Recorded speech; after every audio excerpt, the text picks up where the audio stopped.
இந்தியாவினுடைய முன்னணி ஊடகங்களான ஒரு 5 ஊடகங்கள் 4-5 ஊடகங்கள் இந்திய மக்களுடைய நாடி துடிப்புகளை எகிர வைத்து விட்டன. ஒரு வழி செஞ்சிட்டாங்க. ஆமாம், நிறைய பேருக்கு பிரஷர் அதிகமாயிருச்சு.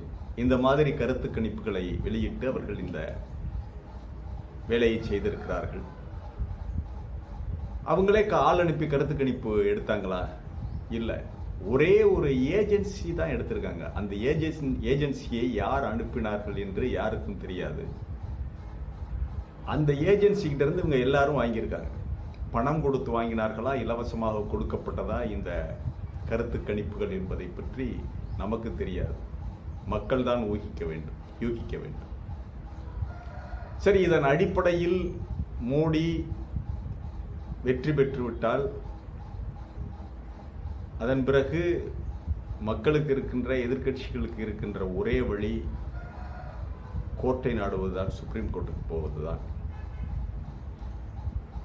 வெற்றியடைந்தாலும் மக்கள் பொங்கி இந்த மாதிரியான ஒரு தேர்தல் முடிவை 375 400 தொகுதிகள் என்பதை மக்கள் ஏற்றுக்கொள்வார்களா? பஞ்சாப் விவசாயிகள் ஏற்றுக்கொள்வார்களா? ஹரியானா விவசாயிகள், யூபி விவசாயிகள் ஏற்றுக்கொள்வார்களா? அப்படி ஒரு சூழ்நிலை வந்தால் தேர்தல் கமிஷன் ஒருதலை பட்சமாக நடந்தது அப்பட்டமாக தெரிகிறது. இதே போக்கில் சென்று மோடியின் வெற்றியை அவர்கள் எல்லாம் உறுதி செய்தால், மக்கள் பொங்கி எழுந்தால் என்ன செய்வார்கள்?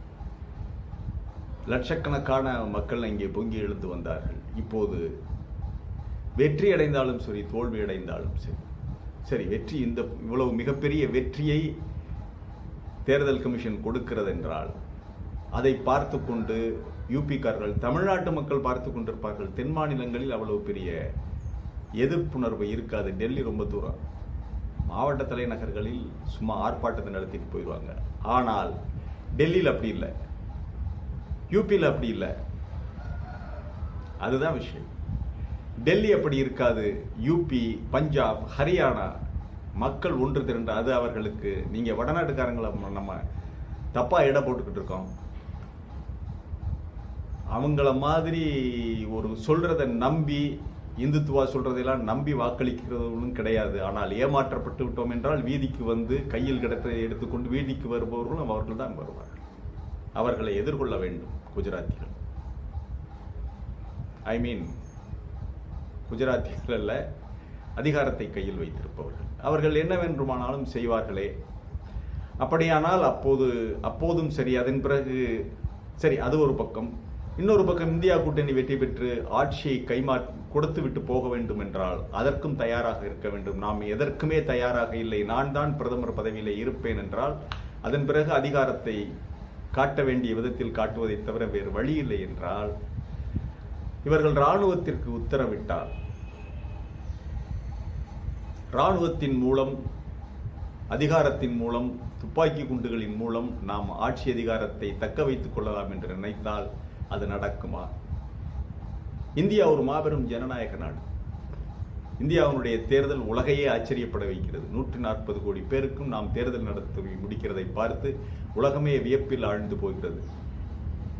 இந்த ஜனநாயகம் உயிரோட்டமாக இருக்க வேண்டும் என்பதுதான். இந்தியாவை பற்றி எவ்வளவு கேள்வி பேசினாலும் இந்தியாவுடைய ஜனநாயகம் உயிர்ப்போடும் உயிரோட்டமாக இருக்க வேண்டும், இந்த உலகில் ஒரு உதாரணமாக இருக்க வேண்டும் என்று மேலை நாடுகள் விரும்புகின்றன. ஆகவே மேலை நாடுகளின் தாக்கம் என்பது இருக்கிறது. அதே போல இராணுவ ஆட்சி நடக்கின்ற நாடுகளை எல்லாம் பார்த்தாக நீங்க காங்கோ, ஆப்பிரிக்க நாடுகள்ல மாலி, இந்த மாதிரி இடங்கள்லாம் சின்ன சின்ன குட்டி குட்டி நாடுகள், குறைந்த மக்கள் தொகை, சிறிய பிரதேசங்கள், இவற்றையெல்லாம் ஆட்சியை கவிழ்த்து ஒரு 5000 பேர் 10,000 பேர் கொண்ட படையோடு அதை ஆட்சியை பிடிக்கிறது பெரிய விஷயம் இல்லை. இப்படியெல்லாம் இங்கே நடந்திருக்கிறது. நமக்கு அருகாமையிலே நடந்திருக்கிறதா என்பதைத்தான் நாம் பார்க்க போகிறோம். இதற்கு உதாரணமாக நாம் பார்க்க போவது எகிப்திய புரட்சி. 2011 அதிபர் ஹோஸ்னி முபாரக்கை வீழ்த்தி அராபிய மக்கள், எகிப்து மக்கள் பெற்ற வெற்றி. அந்த மக்களை பார்த்து, மக்களை நோக்கி உத்தரவை பெற்றுக்கொண்டு மக்களை சுடுவதற்கு வந்த டேங்குகள் சுட மறுத்து நின்ற காட்சி, இவற்றையெல்லாம் நாம் திரும்பி பார்க்க வேண்டும். எல்லோருமே நாம் கவனிக்க வேண்டும். இதைத்தான் பார்க்க போகிறோம். வாங்க நிகழ்ச்சிக்குள்ள போகலாம். இது வாய்ஸ் ஆஃப் தமிழ் வழங்கும் பேச்சுரிமை சேனல். பேச்சுரிமையோடு பயணத்தில் இணைந்திருக்கின்ற நண்பர்கள் அனைவரையும் வரவேற்கிறேன். மறக்காம சப்ஸ்கிரைப் பண்ணிட்டு பெல் பட்டனை மறக்காம அழுத்துங்கள். அப்போதுதான் நாம் வெளியிடுகின்ற வீடியோக்கள் உங்களை வந்து சேரும். கமெண்ட் செய்யுங்கள், ஷேர் செய்யுங்கள், பிடித்திருந்தால் லைக் செய்யுங்கள். இப்போது நிகழ்ச்சியை பார்க்கலாம். இந்த மாதிரி எக்குத்தப்பான முடிவுகளை ஆட்சியாளர்கள் அதிகாரத்தின் மேல் இருக்கிற வெறியின் காரணமாக அதிகாரத்தை சுவைத்துவிட்டு அதை விட மனம் இல்லாமல் ஆட்சியாளர்கள் செய்ய முடியுமா? இந்தியா என்ற ஒரு பரந்த நிலப்பரப்பு, பல்வேறு மொழி இனம் கொண்ட பல குழுக்களுடைய பல இனத்தினுடைய சங்கமம் தான் இந்தியா. ஏற்கனவே இந்தியாவில் தனிநாடு கேட்டு போராடி இருக்கின்ற காலிஸ்தான் தீவிரவாதிகள், பஞ்சாபினுடைய காலிஸ்தான் தீவிரவாதிகளே, அது நீர் பூத்த நெருப்பாக அங்கே இருந்து கொண்டிருக்கிறது. அதே போல அஸ்ஸாம் மாணவர் சங்கம் ஒரு காலத்தில் தனிநாடு கேட்டு போராடினார்கள். அதே போல இன்றும் நாகாலாந்துல எல்லாம் அந்த பிரச்சனை இருக்குது.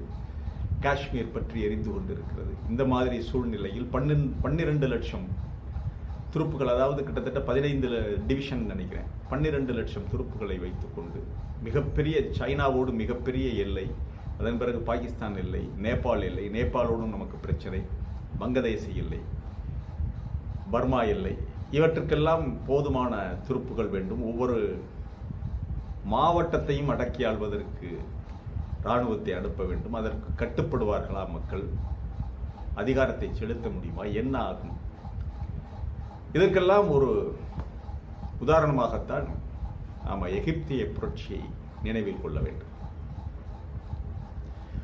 2010, அதாவது எகிப்தில் ஒரு மிக பாப்புலரான ஒரு ஜனாதிபதியாக வந்தவர் நாசர். நாசருக்கு பிறகு அன்வர் சதாத் வருகிறார். அவர் துணை ஜனாதிபதியாக இருந்தவர். அவர் ஜனாதிபதியாகிறார். அவர் மிலிட்டரி அணிவகுப்பில் கொல்லப்படுகிறார். அதன் பிறகு ஹோஸ்னி முபாரக் ஜனாதிபதியாக பதவியேற்கிறார். அவர்தான் 30 வருடங்களாக அந்த நாட்டிலே இராணுவ ஆட்சியை, ஏதோ பேருக்கு ஒரு கட்சியை வச்சுக்கு, பேருக்கு ஒரு தேர்தலை நடத்தி, கண்துடைப்பு தேர்தலை நடத்தி நாட்டை ஆட்சி செய்து கொண்டிருக்கிறார். ஒரு கும்பல், ஒரு குரூப், தனக்குன்னு ஒரு குரூப் உருவாக்கி அதை வச்சு நாட்டை 30 வருஷமாக ஆட்சி நடத்தி கொண்டிருக்கிறார். இதற்குத்தான் ஒரு முடிவு வருகிறது. 2010ஆம் ஆண்டு எகிப்திற்கு பக்கத்திலே இருக்கிற நாடு தான் துனிசியா, அரபு நாடு. அந்த துனிசியாவில் பென் அலிங்கிறவர் நீண்ட நாட்களாக 20 வருடங்களாக ஜனாதிபதியா இருக்கிறார். அந்த பென் அலியுடைய ஆட்சியில மிகப்பெரிய அட்டகாசம் நடக்கிறது. 2010ஆம் ஆண்டு ஒரு இளைஞர் ஜூன் மாதம் 14ஆம் தேதி கொல்லப்படுகிறார். எப்படின்னா, அவர் ஒரு காய்கறி கடை, தள்ளுவண்டி கடை வச்சிருக்காரு. தள்ளுவண்டி கடையிலாம் அரசு அதிகாரிகள் வந்து நார்மலா கப்பம் வாங்குவாங்க. அவர்கிட்ட வந்து கப்பம் கேட்கும்போது மாமூல் கேட்கும்போது ஒரு பெண் அதிகாரி தான் கேட்கிறா, கொடுக்க முடியாதுங்கிறாரு. உடனே போலீஸ்க்கு ஃபோன் பண்றாரு. கும்பல வந்து இழுத்துக்கிட்டு போய் போலீஸ் கஸ்டடியிலே கொண்டுறாங்க. அதுதான் அரபு வசந்தத்திற்கு வித்திடுகிறது. அந்த துனிசியா முழுவதுமே பொங்கி எழுகிறார்கள் இளைஞர்கள். அரபு வசந்தம் ஸ்டார்ட் ஆகுது, அரப் ஸ்பிரிங். பென் அலியுடைய ஆட்சி டிசம்பர் மாதம் 2010 டிசம்பர் 17 அன்று தூக்கி எறியப்படுகிறது. மீன் டைம் இது நடந்துகிட்டு இருக்கும் போதே எகிப்திலையும் இதற்கான சூழ்நிலை உருவாகிறது. அதே 2010 ஜூன் மாதத்தில், ஜூன் ஜூலை அதற்கு அதே காலகட்டத்தில் எகிப்திலே காலிட் சயீத் அப்படிங்கிற ஒரு இளைஞன், அவனும் ஒரு வியாபாரி, அவனும் கேள்வி கேட்டதற்காக, ஹோஸ்னி முபாரக்கை பற்றி விமர்சித்ததற்காக அழைத்து செல்லப்பட்டு போலீஸ் கஸ்டடியில் இறந்து விடுகிறார். அந்த போலீஸ் கஸ்டடியில் இறந்ததற்கு பிறகு எகிப்திலேயே அதற்கான அந்த அரபு வசந்தம் பற்றி கொள்ளுகிறது மக்களை. இளைஞர்கள் பேச ஆரம்பிக்கிறார்கள். இதெல்லாம் வேல் கொனிம் அப்படிங்கிற ஒரு இளைஞர். அவர் கொஞ்சம் வசதியான வீட்டு பிள்ளை. அவர் அமெரிக்காவுடைய ஹார்வர்ட் பல்கலைக்கழகத்தில் ஐடி படிச்சுட்டு அதன் பிறகு கெய்ரோவில் இருக்கிற அமெரிக்கன் யூனிவர்சிட்டியில் படிக்கிறாரு. மத்திய கிழக்கு நாடுகளுடைய கூகுள் சிஇஓவாக தலைமைச் செயலக அதிகாரியாக பதவி ஏற்கிறார். அவர் துபாயில் அவருடைய அலுவலகம். அவர் என்ன பண்றாரு, இந்த விஷயத்துல டிசம்பர் மாதம் 2010 டிசம்பர் அன்று ஒரு ஃபேஸ்புக் கணக்கு தொடங்கி அதில் நாமெல்லாம் காலிட் சயீத் அப்படிங்கிற ஒரு பேஜை தொடங்கி நமக்கும் காலிட் சயீதுடைய நிலைதான் அப்படின்னு சொல்லி தொடர்ந்து எழுத ஆரம்பிக்கிறார். இது பல மில்லியன் கணக்கான மக்களை சேர்ந்து சென்றடைகிறது. வேல்குனிம் எகிப்து புரட்சியினுடைய ஹீரோ, விதை என்று சொல்லலாம். வேல்குனிம் விதைத்த விதைதான் எகிப்திய மக்களை வீதிக்கு வரவழைத்தது. 30 ஆண்டு காலம் சர்வாதிகாரம் செய்த ஹோஸ்னி முபாரக் ஆட்சியை தூக்கி எறிய வைத்தது. பெண்கள் அலை அலையாக வந்து டேங்குகளுக்கு முன்னால், இராணுவத்திற்கு முன்னால் அவர்களை எதிர்கொண்டு, என்னை சுடு, எங்கள் வேல்குனிமை எங்களுக்கு கொடு என்று கூக்குரலிட வைத்தது. அந்த மக்கள் என்று போராடினார்கள். அந்த புரட்சி துனிசியாவை தொடர்ந்து எகிப்திலும் அந்த அரபு வசந்தம் பற்றி எரிந்தது. எகிப்து 18 நாட்கள், அநேகம் 18 21 நாட்கள், அது எல்லாம் முடியும் போதும் 21 நாட்கள் அவரை தொடர்ந்து ஆதரித்து அவர் எழுதிக்கிட்டு இருக்காரு. அவரை தொடர்ந்து சப்போர்ட் பண்றாங்க. அவர் என்ன செய்யறாரு, இன்னொரு செய்தியை ஒன்று சொல்லுகிறார். நாம் போராட்ட களத்தில் இறங்க வேண்டும், ஜனவரி 25ஆம் தேதி நாம் அனைவரும் ஒன்று கூடுவோம் அப்படின்னு ஒரு ட்வீட் பண்றாரு. பண்ணிட்டு மறுநாளே இன்னொரு ட்வீட் வருது, நான் எகிப்திற்கு வருகிறேன், கெய்ரோவுக்கு வருகிறேன், ஒரு மாநாடு நடக்குது, இணையதள மாநாடு, அதை முடித்து விட்டு உங்களை சந்திக்கிறேன் தாரிக் சதுக்கத்தில் அப்படின்னு சொல்லி சொல்றாரு. அவர் வருகிறார். அதன் பிறகு வேல்குனிமுக்கு என்ன ஆயிற்று என்றே தெரியல. ஏனென்றால் இணைய வழி சேவைகள் எல்லாமே முடக்கப்பட்டு விட்டது முபாரக்குடைய அரசாக. ஃபேஸ்புக், ட்விட்டர் எதுவுமே வேலை செய்யாது. இது என்ன ஆகுதுன்னா, வேல்குனிமுக்கு என்ன ஆச்சு, வருவதாக சொன்னார், வேல்குனிமுக்கு என்ன ஆச்சு அப்படிங்கிற ஒரு கேள்வி மக்கள் மத்தியில் எழுப்பின உடனே இளைஞர்கள் ஒரு 10-20 பேர் அந்த தாரிக் சதுக்கத்தில் வந்து கூடி அவங்களுக்குள்ள வேல்குனிமுக்கு என்ன ஆச்சுன்னு பேசிக்கிட்டு இருக்காங்க. அதை பார்த்து இன்னும் 10-20 பேர் வந்து பேசுறாங்க. இது என்ன ஆகுது, ஒரு 100 பேர் நிக்கிறாங்க தாரிக் சதுக்கத்தில், வேல்குனிம் பற்றி பேசிக்கிட்டு இருக்காங்க. என்னன்னு தெரியலைன்னு எல்லாரும் வர ஆரம்பிக்கிறாங்க. 1000 ஆகுது, 2000 ஆகுது, 10,000 ஆகுது. 11 மணிக்கெல்லாம் 1 லட்சம் பேர் இங்கே கூடி வேல்குனிம் பற்றி தெரிய வேண்டும், வேல்குனிமை விடுவிக்க வேண்டும், வேல்குனிக்கு என்ன ஆச்சு வேல்குனிம் அப்படின்னு சொல்லி அவங்க பேச ஆரம்பிக்கிறாங்க. இந்த செய்தி உடனடியாக மீடியாக்களுக்கு போகுது. மீடியா கம்ப்ளீட் எல்லா இதுலையும் பிபிசி தொலைக்காட்சி அவங்க வெளியிட்டுறாங்க.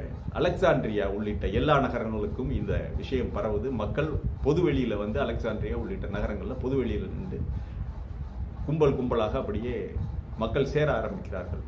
முபாரக் என்ன பண்றாரு, உடனடியாக போலீஸ் அனுப்புறாரு. போலீஸால ஒன்றும் பண்ண முடியல. அதன் பிறகு ராணுவத்தை டேங்குகளோடு 15-20 டேங்குகள் வர்றாங்க டாரிக்ஸ் இருக்குது. அப்பதான் பெண்கள் வந்து தங்களுடைய மேலாடைகளை விலக்கி, இந்த புர்காவை விலக்கிட்டு என்னைய சுடு, வேல்குனிம் இல்லாமல் நாங்கள் போக மாட்டோம், என்னை சுடு அப்படின்னு சொல்லி இந்த சுடுகுழலுக்கு முன்னாடி வந்து நின்ற உடனே ராணுவம் மக்களோடு சேர்ந்து கொள்ளுகிறது, சுட மறுத்து விடுகிறது, மக்களோடு சேர்ந்து கொள்ளுகிறது. வேற வழி இல்லை. ஜனவரி 25 ஆரம்பித்த இந்த போராட்டம் 26, 27 6 நாட்களுக்கு பிறகு பிப்ரவரி 5ஆம் தேதி, பிப்ரவரி 5 அன்று வேல்குனிம் விடுவிக்கப்படுகிறார். கிட்டத்தட்ட 7 நாட்கள் அவர் டீடைன் பண்ணி வைக்கப்பட்டு விடுவிக்கப்படுகிறார். வேல்குனிம் தன்னுடைய லேப்டாப்போட நடந்து வர்றார். அங்கே